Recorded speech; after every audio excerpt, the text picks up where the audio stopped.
All right, these are 5 foods that you should eat every day to boost cardiovascular health and brain health. But before we get started, it has to be said that this is not medical advice. And the advice that we're going to give in this recording should not be used to displace or replace advice from a qualified healthcare practitioner. But food is powerful medicine. You know that we talk about that all the time on this channel. And so, one of the first foods that I think is really important to integrate on a regular basis for cardiovascular and brain health is extra virgin olive oil. So, that's food number one. Extra virgin olive oil has an incredible fatty acid profile. It is about 15% saturated fat, give or take, but it's mostly monounsaturated fat, which we know is very healthy from a cardiovascular standpoint. It's heat stable. So, when you cook with extra virgin olive oil or you dress your food with it, you can rest assured that the oils, the fatty acids specifically that you're consuming, are going to be relatively unadulterated. Extra virgin olive oil is also a rich source of phytochemicals, um, many phytochemicals, in fact, but one in particular, oleocanthal, has been shown to be as anti-inflammatory as low-dose ibuprofen, which is a non-steroidal anti-inflammatory drug, but chronic use of non-steroidal anti-inflammatory drugs has been associated with cardiovascular events, which is actually the opposite of what you want, right? Right. Yeah. Increased risk of cardiovascular events with With extrovert NSAIDs. with NSAID drugs. Okay. Yeah, I mean the occasional use here and there Right. is not a big But deal. yeah, you said chronic. Yeah, Okay. chronic use. With extra virgin olive oil, you get a very small anti-inflammatory effect, but you don't get any downsides. So conceivably, integrating extra virgin olive oil into your diet on a regular basis would provide you with a bit of sort of anti-inflammatory insurance, if you will. There are large population, multi-center randomized controlled trials that have shown that extra virgin olive oil use up to a liter a week is associated with improvement in various cardiometabolic health biomarkers, whether we're talking about lipids or fasting glucose and the like. And so it is an incredibly healthful oil to use, both from the standpoint of heart health and brain health. It's also the staple oil used in the Mediterranean dietary pattern, which we know is associated with improved cardiovascular health, reduced risk for cardiovascular disease, better brain health, and the like.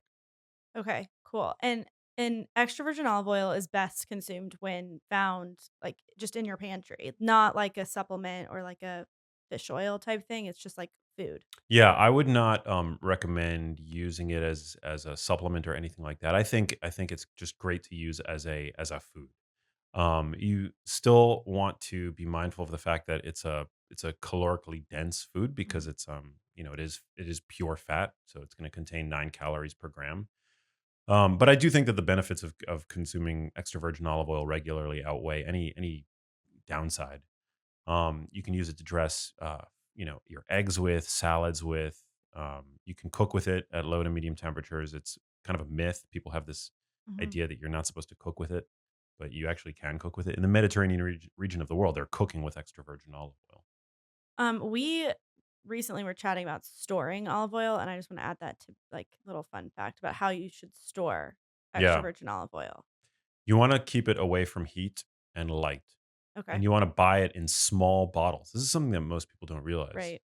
It makes economic sense to buy as big a bottle as you can find of The extra virgin olive. Costco bottle. Yeah, but actually, because extra virgin olive oil is technically a fresh fruit juice, which only degrades in terms of its quality, you want to buy small bottles and use it as quickly as possible, and then just keep refreshing your supply. Okay. Yeah, I love that fact. I think yeah, that's great because great food. I've been one where, like, I see it at Costco and I want to buy I use it all the time, so it's like, why not? Yeah. But, yeah, I want the best quality. Well, in my So kitchen, I have a huge tub of extra virgin olive oil that's mhm. going to take me 3 years to get through. Yeah, Which I was gifted it actually, yeah, which is why I have it, and it's a great extra virgin olive oil, but I'm like, "What am I gonna do with this extra virgin olive? It's gonna, like, take me 3 years to go through it. By yeah. the 3rd year, you know, if not more, I mean, right?" I'll take some of it, but Alright, yeah. yeah, Okay. package that up for you. Yeah. So extra virgin olive oil would be the first food to consume every day for better cardiovascular health and better brain health.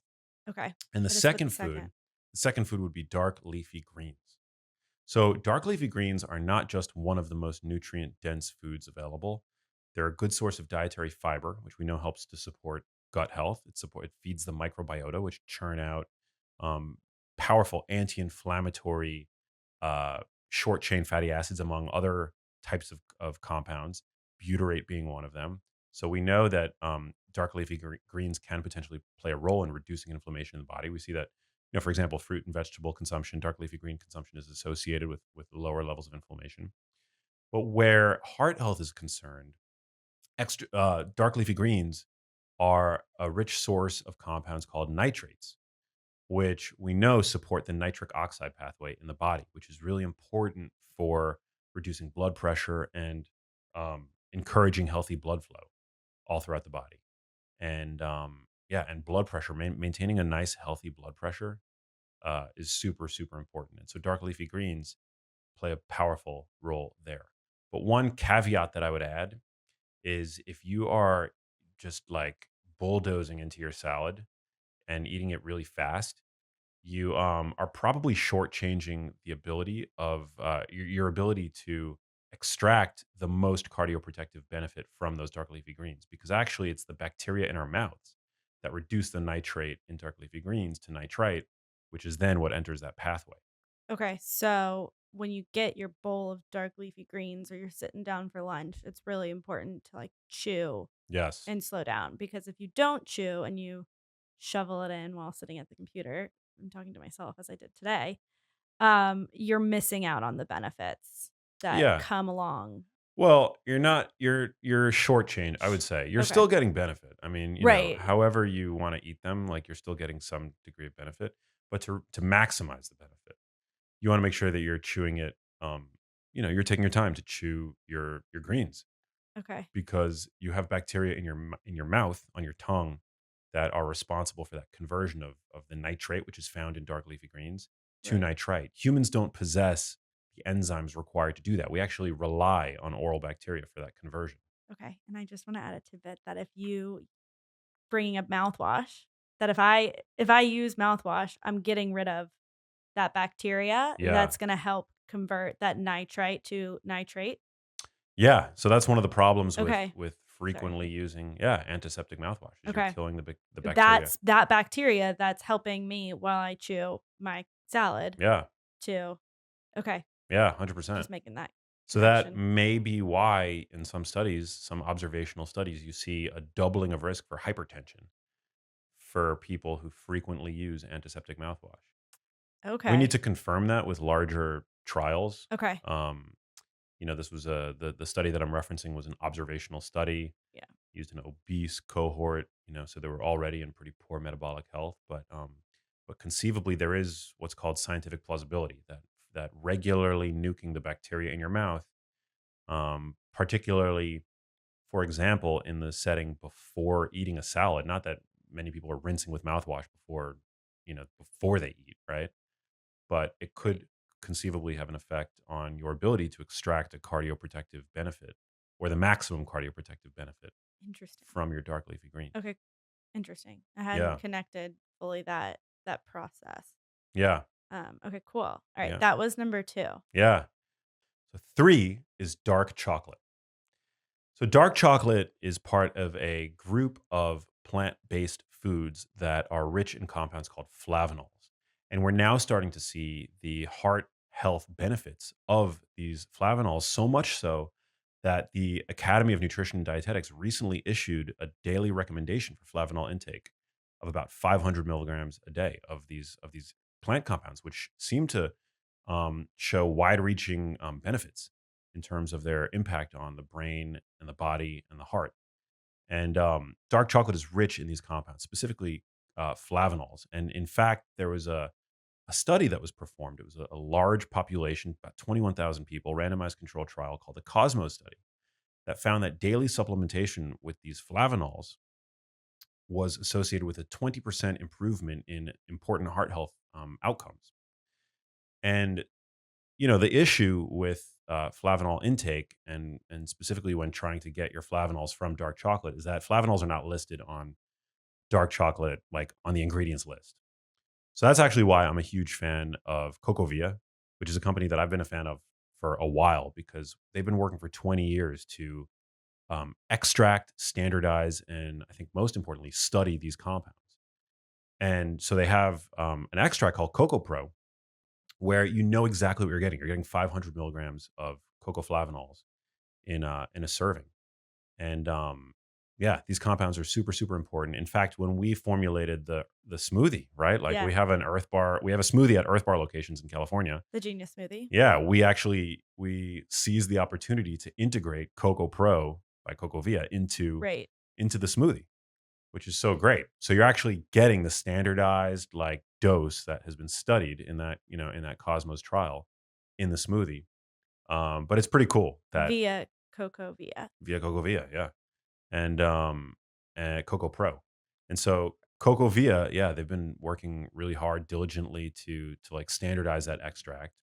Because levels vary in food. They don't list flavanols on nutrition labels. That's not something that's like required by the USDA. So it's really cool that you can get that. And if people want to go and pick up some, I think we've got a link in the description for Yeah. this episode. So number 4 would be psyllium husk. A lot of Okay. people think of psyllium husk as something only relevant to regularity, something that they find in their grandparents' cupboards. When going through the medicine cabinet. Um, but actually, it's a food ingredient. Like you can make low carb breads and all kinds of like bakery items with Really? it. Yeah, because it gels up and it has like a glutinous consistency. And psyllium husk is, I think, a great um, staple to include in your diet. In for many reasons, I think it's good from a digestive standpoint. It can help clear out the GI tract. Is a good source of fiber generally, which we know is important. Um, but the type of fiber that psyllium husk is made of is a specific kind of fiber that's actually relatively rare among foods, and that is it's viscous gel forming fiber. So it's not fermented by gut bacteria, despite the fact that it's technically or it's classified as a soluble fiber. But it sweeps up your immune system and it dramatically slows the transit of foodstuffs through the GI tract, and it traps different particles in there. And where heart health is concerned is the psyllium husk bolus seems to be able to trap cholesterol, which is interesting because we use cholesterol to produce bile acids, and bile acids are important for breaking down fats. So when you consume a fatty meal, you bile acids are released into the small intestine at the top of the small intestine to help emulsify and break down fats. And we use cholesterol to create these acids. And so what happens is at the end of the small intestine, the cholesterol then gets reabsorbed. But if it's not reabsorbed, your liver will pull cholesterol out of circulation to create more bile acids Okay. because it needs to get that cholesterol back. So if it's not able to reabsorb it in the small intestine, it pulls it out of circulation. And so when you consume psyllium husk, it traps cholesterol, which has the effect of uh, increasing um, cholesterol removal from circulation. It's actually considered like a bile acid sequestrant because it sequesters these bile acids, Okay. increasing the recycling of LDL in the gut, I'm sorry, from circulation. And what they've actually shown is that the use of psyllium husk, I believe at about a dose of 10 grams a day, can reduce both LDL and total cholesterol by up to 20 to 24%, according to a review that I shared recently on Twitter. Now, I'm not of the opinion that we need to drive like LDL as low as possible, but if you're consuming excessively fatty meats and stuff like that, or butter, which can drive up LDL, like I'm not, I think that there are certainly benefits to consuming those foods, Right. but yeah, I think psyllium husk is a great sort of way to counteract the fact that sometimes, like, due to the modern diet, whether it's like the domestication of cows and the fact that we tend to eat meat that's a lot fattier than we did throughout history, it could be a useful intervention for some to help normalize like lipid levels and stuff like that. Interesting. Yeah, so I'm a fan of psyllium husk, and you can use it to like bake with. You can like Yeah. throw it in And it your doesn't matter how you consume it or when you consume it? no. Interesting. Yeah, it's just that viscous. It's actually the same type of fiber that is found in oatmeal. So I'm not a big grain consumer, but I think that gluten-free organic oats can be like a Right. nice clean carb source, if you need to like increase your carb macros. Right. And it's got the same kind of fiber, Oh, it's got the same interesting. same type of fiber. It's like viscous gel forming fiber, Okay. which you don't get in many other foods. I mean, all fiber is good, but psyllium husk is like I think in particular, it's particularly beneficial. Okay, cool. I didn't really realize that. I just kind of like you said, I thought it was something to help Yeah, with push things bowel through. movements, push Yeah, things yeah. through. Yeah. No, psyllium's good. Okay, Um, so that was 4. 4, and then the fifth food to eat Yes. every day for better cardiovascular and brain health: wild salmon. We love it. Yeah, we love it. We love wild fish. Great source of protein. Great source of cardioprotective antioxidants like astaxanthin, which is a carotenoid found exclusively in marine life, and omega-3 fatty acids, which we know at a certain dose can help bring down triglycerides in the blood, which make them a very cardioprotective Right. compound. Great source of protein, great source of omega-3s, good for your brain as well due to the DHA fat found in wild salmon. We know that even people who are genetically at risk for developing Alzheimer's disease, if they eat fish 1 to 2 times a week, they seem to experience a pretty stark risk reduction. So you don't have to go overboard with it, but wild salmon is great. And if you don't have access to or you don't enjoy wild salmon, sardines are a good option. I have a question Yeah, because I mean, not all fish is created equal, correct? That's correct. a correct statement. Yeah, If you saw on a menu like salmon, halibut, all freshly like caught in the best sustainable, healthiest way, yeah. you had like salmon, halibut, and like a trout or something like that. Would you always lean towards the salmon? Like, do you know the other health benefits of these different fish? And is salmon like top dog, Yeah. top Well, fish? it is top fish. It's from a health standpoint, I would say there's yeah, probably because it's the fattiest of those options, but like nutrition isn't everything. And so, I think it's worth it for dietary diversity and Right. I you was know, asking for nutrition though. yeah, I think salmon is probably the best Okay. because it's low mercury. It's a good source of these omega-3 fatty acids. In fact, it's probably the best source that's going to be available to most people. It's got Okay. that astaxanthin antioxidant in it, which is what's responsible for the color of The salmon. color. So like I mean like a halibut is Yeah. is like a white fish. Like a white lean fish is still going to be a great source of protein and you're going to get some omega-3s in it. There's always going to be omega-3s in fish, in seafood to some degree. Okay. Because fish is a good source of omega-3s because it keeps their cell membranes fluid and flexible at cold temperatures, unlike saturated fat. It's one of the reasons why fish are a good source of omega-3s and not so much land animals, because Oh, it's the interesting. temperature of the water.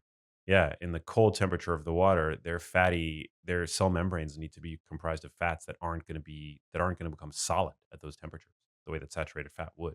Oh. Is that interesting? Yeah, that's super interesting. I don't even think we've talked about that. Yeah, and I didn't know that. it's the same. That's the same characteristic that we want in our brains, which is why fish fat in particular, why there's this like incredible synergistic symbiotic relationship between our brains and the fat found in fish. Fish. Isn't that interesting? Super interesting. Yeah. Okay, so nutritionally, we see different fish on the menu. We're gonna reach for salmon. You could reach Yeah. for something else and still get those benefits. Yeah. But taste wise, what are you reaching for? Because I feel like you had an answer that you were wanting to. Ooh. There's so many fish that I love, like black cod in Japanese restaurants. Okay. So good. I love Chilean sea bass, although I think it's like kind of I don't know. I don't know the environmental implications of it. I at some point I remember hearing that like it wasn't like the most sustainable fish, but then somebody told me that they've changed it and I don't know. Someone always telling you something. Yeah. But Yeah. no, I love that. I generally won't do swordfish, I won't do shark, I won't do uh the higher mercury fish. Okay. So there's a Um, nutritional reason why you yeah. won't do those? Well, yeah, I try to avoid. Although the research on mercury in fish is a little bit controversial because fish generally have more selenium than mercury.